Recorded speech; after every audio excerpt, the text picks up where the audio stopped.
The Noin-Ula burial site consists of more than 200 large burial mounds, approximately square in plan, some 2 meters in height, covering timber burial chambers. They are located by the Selenga River in the hills of northern Mongolia north of Ulan Bator in Batsumber, some of Tov Province. They were excavated in 1924–1925 by Pyotr Kozlov, who found them to be the tombs of the aristocracy of the Xiongnu. One is an exceptionally rich burial of a historically known ruler of the Xiongnu, Uchjulü-Jodi-Chanuy, who died in 13 CE. Most of the objects from Noin-Ula are now in the Hermitage Museum, while some artifacts unearthed later by Mongolian archaeologists are on display in the National Museum of Mongolian History, Ulan Bator. 2 kurgans contained lacquer cups, inscribed with Chinese characters believed to be the names of Chinese craftsmen, and dated September 5th year of Xianping era, i.e.,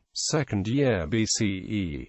Noin-Ula kurgans. As with some finds of the Pazyryk culture, the Noin-Ula graves had been flooded and subsequently frozen, thus preserving the organic material to a remarkable degree. The tombs were opened in antiquity and their bodies were removed. This corroborates the Han Chronicles, which state the leaders of one of the nomad tribes, oppressed by the Xiongnu at the height of their empire, took an unprecedented step 100 years after the decline of the Xiongnu. Wishing to unite the subjects, and driven by a desire for revenge, the new nomadic leaders desecrated the Chanuy's royal tombs. All the burials were unsealed, and the remains of the Chanuys were removed, together with some of the clothing, weaponry and symbols of authority. However, the robbers left Xiongnu weaponry, home utensils, and art objects, and Chinese artifacts of bronze, nephrite, lacquered wood and textiles.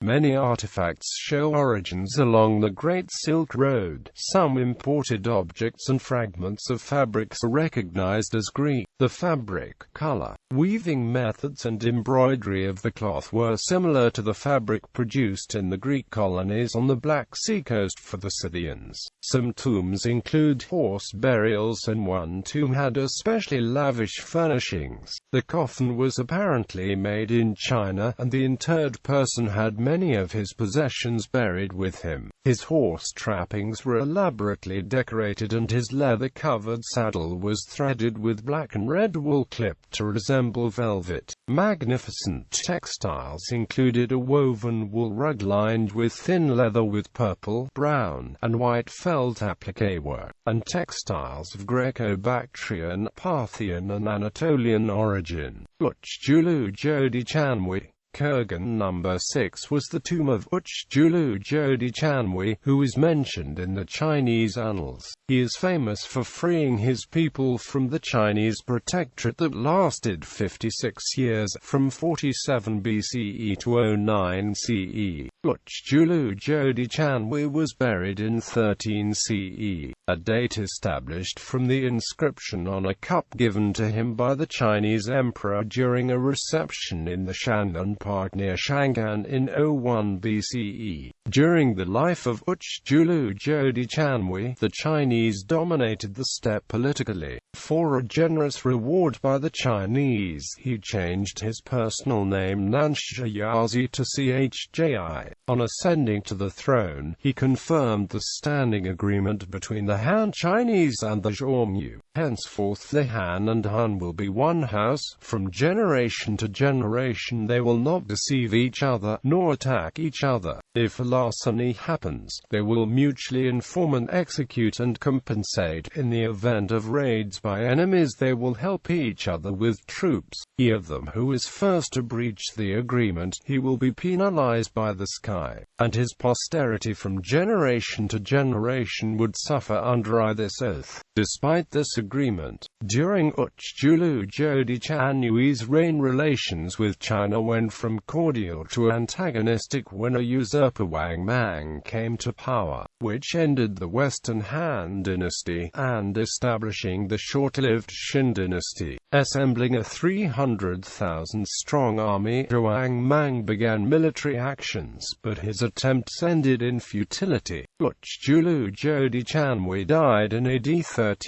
before the end of the war. His successor was Uchjulü-Jodi-Chanuy of the Suibu clan. The most dramatic objects of Uchjulü-Jodi-Chanuy's funeral inventory of the textiles, of local, Chinese and Bactrian origin. The art objects show that Xiongnu craftsmen used the Scythian animal style. A surviving portrait shows a low-nosed bridge, eyes with epicanthic fold, long wavy hair, divided in the middle, and a braid tied visibly and falling from the tip of the head over the right ear. Such braids were found in other Kurgan tombs in the Noin-Ula cemetery. They were braided from horsehair, and kept in special cases. The braid was a part of a formal hairstyle, and the braid resembles the death masks of the Tashtik. This appearance of the masks demonstrate that in the 1st century AD a Far Eastern appearance was perceived by the Huns as more attractive than one of Western type, resembling modern Telengats who consider large eyes and high nose to be ugly.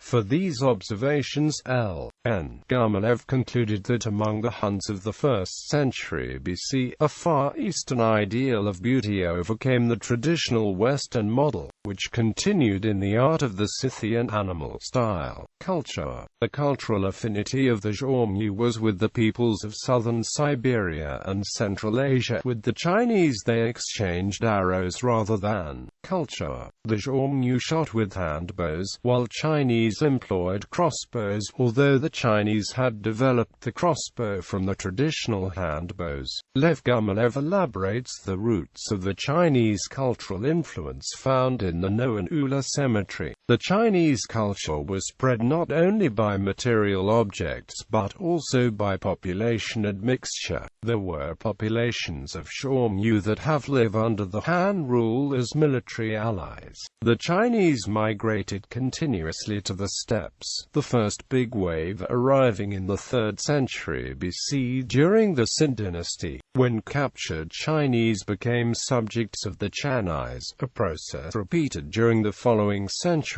The numerous Han people who deserted and entered Chanui service also taught the Xiongnu the subtlety of diplomacy and martial arts. Populations of the Xiongnu people also lived under Han rule, mostly serving as military allies under Han command. The capture of populations of Xiongnu by the Han forces in a series of Han versus Hun wars also contributed to additional ethnic integration of the North Central Asian neighbors. Many immigrants lived in the Xiongnu pasturelands, but at first they did not mix with the Xiongnu. To be a Xiongnu, one had to be a member of a clan, born of Xiongnu parents. The newcomers were well off, but were outsiders, and could marry only among themselves, not the Xiongnu. Only later did they intermix. Increase in numbers even created a state that existed from 318 to 350 AD. The Xiongnu culture can be differentiated into local, Scytho-Sarmatian, and Chinese. Most everyday objects were produced locally, showing the stability of the nomadic culture. Chinese masters made small handmade objects and ornaments,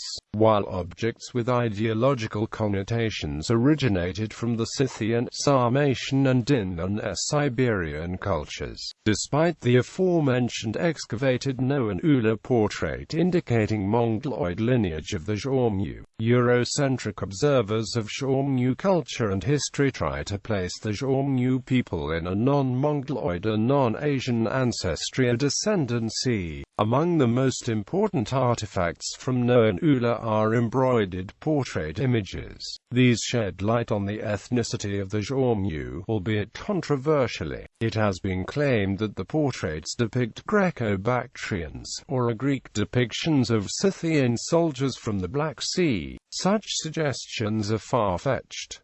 There are several historical sources confirming the appearance of the Xiongnu. In 350 AD, for example, power in the South Xiongnu state of Chao was seized by a usurper, a Chinese named Shi Min, who ordered all the Xiongnu in the state exterminated. In the slaughter, many Chinese with prominent noses died, suggesting the Xiongnu had prominent noses compared to those of the Chinese. In the famous Chinese bas-relief fight on the bridge, the mounted Xiongnu are shown with big noses. A skull analysis of Xiongnu burials made by G.F. Debards found a distinct Paleo-Siberian type of Asian facial appearance with not a flat but with not strongly protruding nose, somewhat similar to some North American Indians.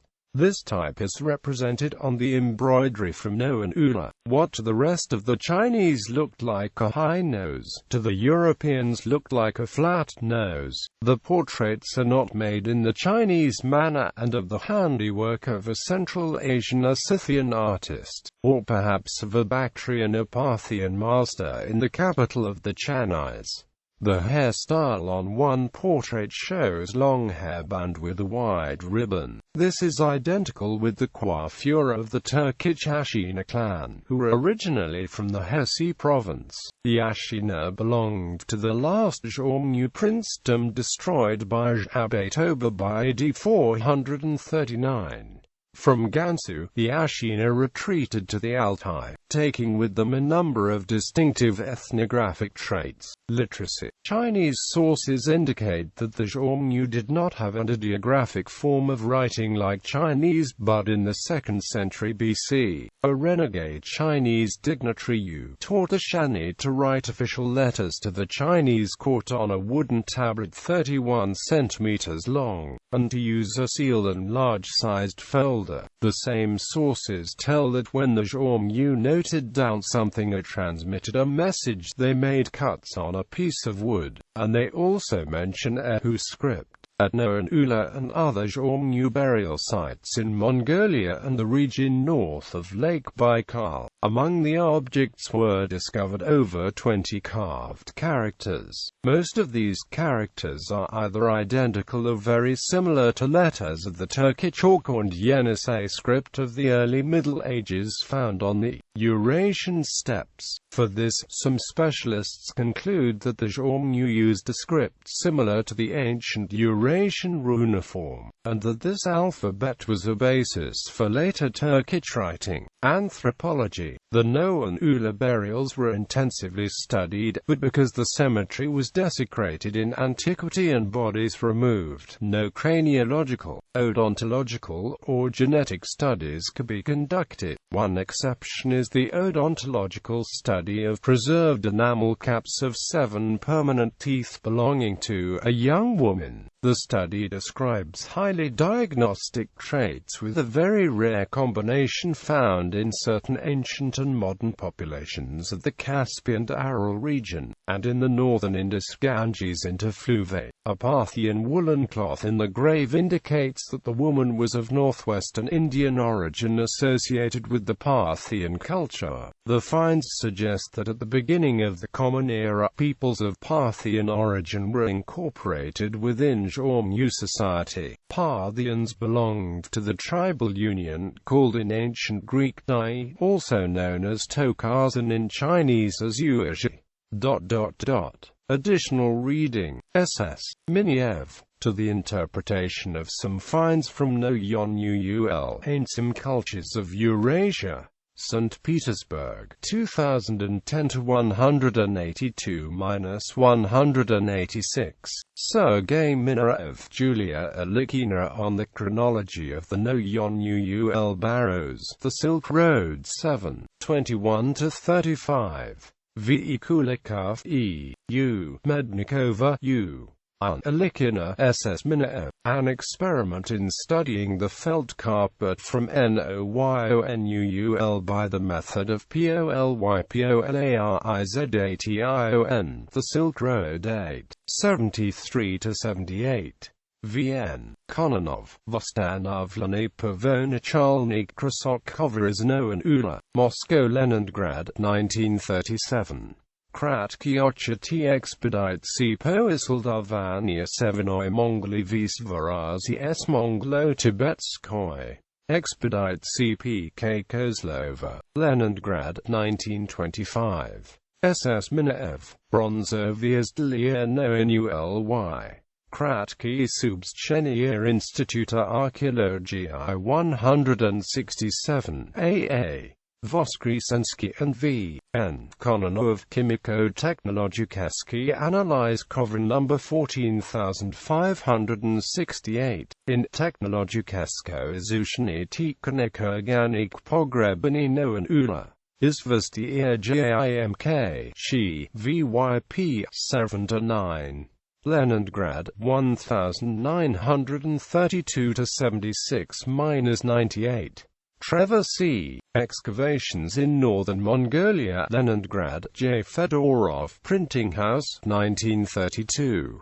Rudenko S.I. Han Culture and Noin-Ula Kurgans, M.L. 1962. Rudenko S.I. Gumilev L.N. Archaeological Studies of P.K. Kozlov from Standpoint of Historical Geography, in News of All Union Geographical Society No. 3, 1966. Gumilev L.N. History of Han People Eastern Literature, 1960. Ch. 12 Regained Freedom http Gumavika, Kulichki, net/hph/hph12.htm, n. Ishjatams, Nomads in Eastern Central Asia, in the History of Civilizations of Central Asia, Volume 2, UNESCO Publishing, 1996, ISBN 923-102846-4, http Xiongnu, @space.com, http Eurasica, Xiongnu, True, Video Xiongnu, the burial site of the Han Prince video documentation in 10 episodes.